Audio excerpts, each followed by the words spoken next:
Welcome back to a brand spanking new episode of the Adultish Podcast. It's your host, Afiya, and I'm joined by my lovely co-host, Mr. Vincent Bernard. Say hello to the world, Vincent. Hello, beautiful people. How art thou? We are tired of the work bullshit. Oh, aren't we tired? We are adults who are tired of the work bullshit. And that's just so real. It's absolutely real. It's absolutely real. I mean...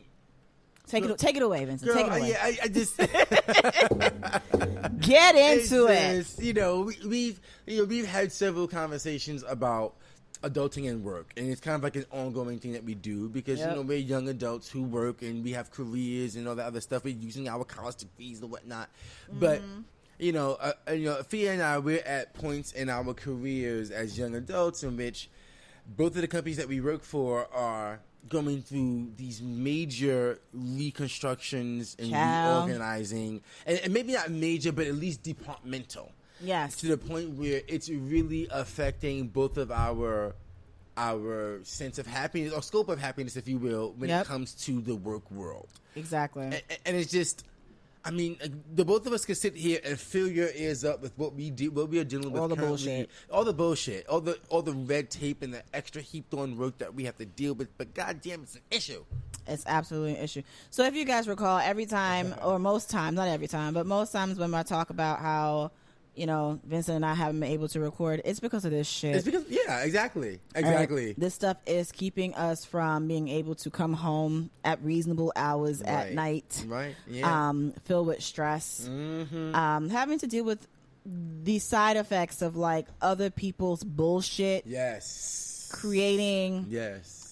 All kinds of new pathways and sidetracking shit that then affect us. To people that you have to report to now that you all kinds of shit. Yeah. And we're just not for the fuckery. Exactly. And the thing is, and I'm sure that this is something that a lot of y'all out there are dealing with right now. Yeah, there's a sense of unhappiness in your job. Maybe at one point you were really, really happy doing what you did. Or you know, and you get to that road where you just kind of pissed off, or you don't want to, you're not feeling that joy getting up in the morning. And how the hell do we deal? How do we cope? What do we do? What are some things that you are thinking about? Do you have anything that you're thinking about right now, or are you just like dealing? At this point, I just deal, I think is not a good thing, and right. I'm conscious and aware enough that it's really not a good thing. So not to go too much detail into what's going on with me at work, even though I think most of the people who listen don't even work with me. Right. Right. But there is some restructuring going on, and in the restructuring that is going on, I'm finding that we have people who are leaving certain departments, and some of those departments work with my department. And so it puts me in this position of feeling this kind of like intense pressure of having to maintain what me and my team do on top of how do we effectively integrate the gap that is left behind by someone leaving or left behind by a new type of structure that's coming down the pike. And it's a lot. Like, how I try to deal with it for the most part is, quite honestly, I try to think of just the task at hand. Like, if I know I have several things to accomplish in my day to day, I still try to focus on those things in my day to day, and then try to take bit by bit some of the extra workload that I know I'm gonna eventually, or I'm asked to do. Right. Am I a fan of it? No. Do I like it? No. Quite honestly, I think that some of my superiors are seeing not the stress per se, but they're acknowledging that, wow, this girl is doing a lot. Right. I've had some of them come up to me and say things like, you know, just know that you're valued, and just know that, you know, people are looking at you and they're impressed by what they're seeing. And while that is all fine and dear for them to say to me, it does not alleviate the stress. It does not alleviate the work, and it does not increase my motherfucking pay. Like, put more coins in this girl's purse if you appreciate her. Thank you. But I feel like people tend to say those things because they are aware that they're in a situation where it's touch and go, and anyone can just pick up and leave at any time. And so they try to placate people by saying, you know what, you're so great, you're so great. It's like their way of trying to retain you with niceties as opposed to like actually trying to retain you the way that they should retain you. Amen. And that's an issue. And you said the word retention. Retention. That's what's going on with me too. So hashtag me too. Us also. Okay. Yo, like where I work, and I will never give the name. No one on social media knows where I work. Y'all may have an idea what I do, but you know where I work, and I have to do it this way. But currently in my department, like 15, 16 people quit within a 2-month span. Damn. And it's the workflow that it's causing such a backlog on workflow. It's insane.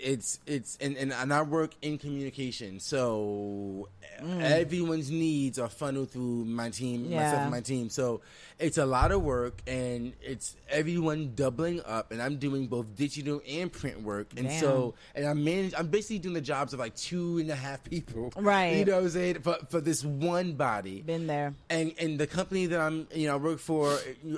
Is going through these various scandals that I can't talk about, but they crazy.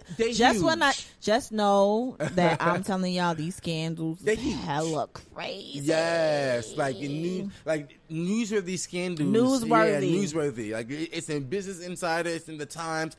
Fucking scandals. New York Post shit. Yes, exactly. Like New York Post shit, and then tabloids are getting involved and stuff. So it's kind of ugly. So we are working nonstop to contain to make. Because in communications, you have to kind of pretty that shit up.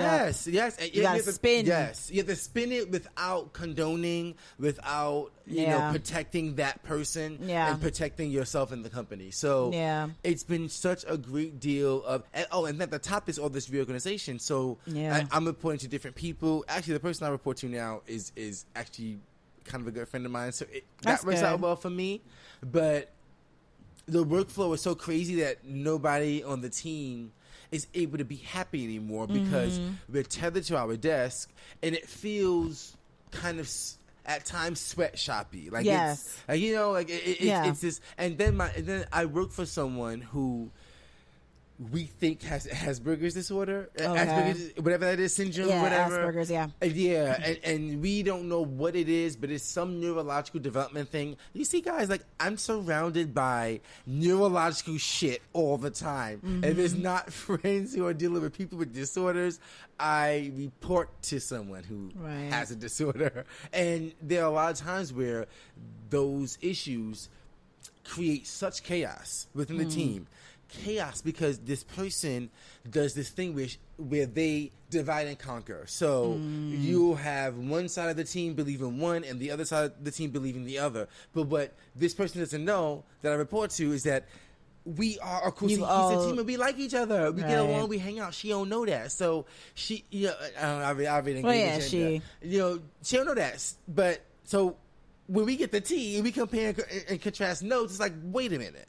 So, things had to happen, conversations had to be had, and there's all this restructuring, and she's still not dealt with. So it's like, okay, so do I just continue to deal with all the crazy-ass work, or rather do we? Because you were saying something about your situation, they placate you with niceties, and you're doing a lot more work, and you're stressed too, because we talk about this or whatever. So what do we do? 6 months ago we had this conversation, I was saying a different story. Right.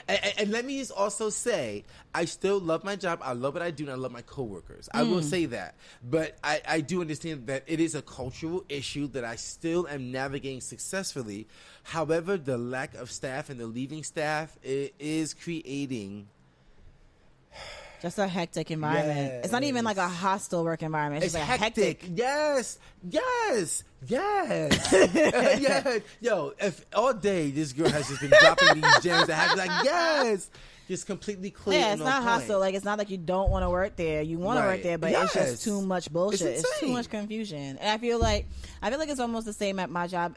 The only difference is that at my job, like, I feel like the role in which you work at your job is very close to a lot of what you've done Yes. what you do. Yeah, but I do. Yeah. Because communications and writing, it kind of goes hand in hand. Yes. Mm-hmm. And what I do doesn't go so much hand in hand because I do more person to person work as opposed to like writing and talking. I do some communications, but it's not like print or digital or anything like that. It's very personal, person to person.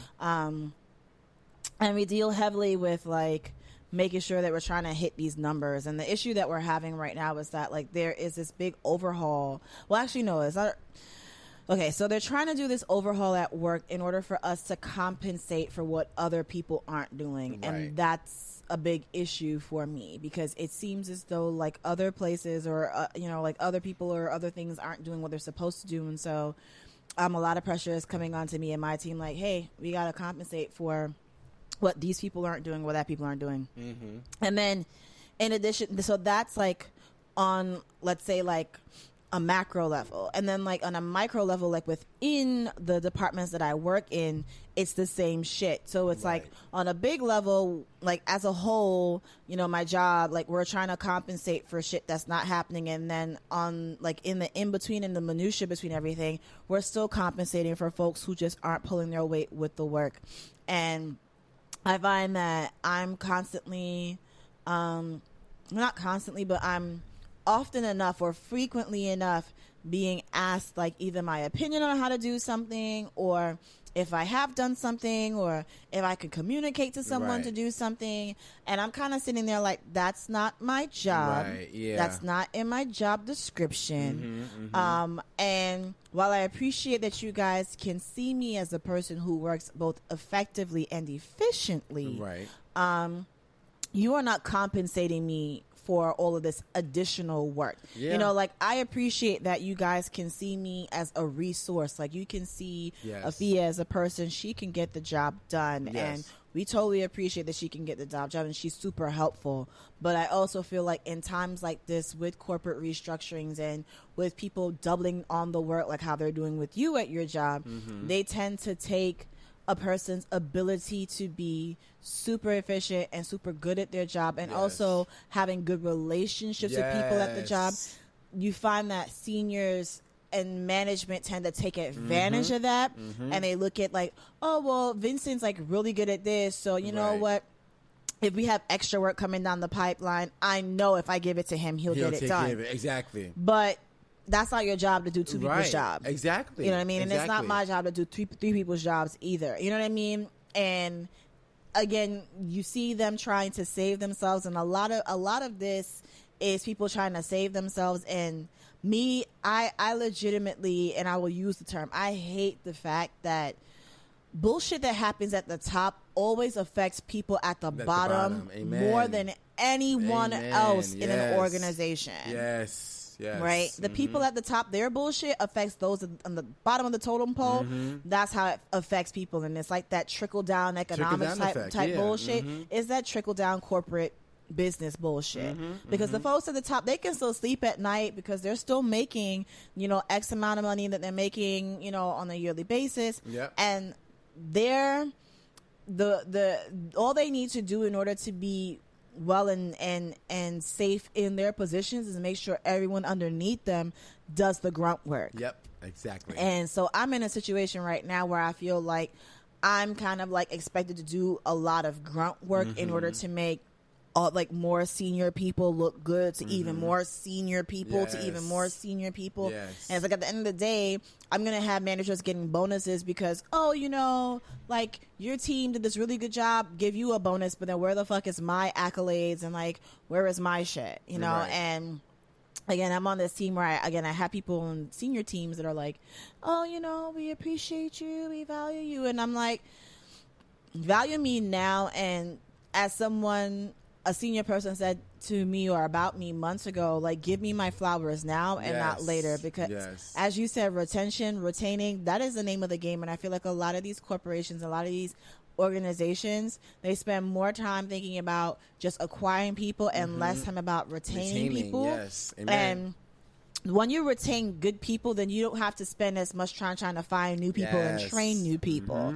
And corporate restructuring tends to be pushed out of the line of view and the line of focus. People are more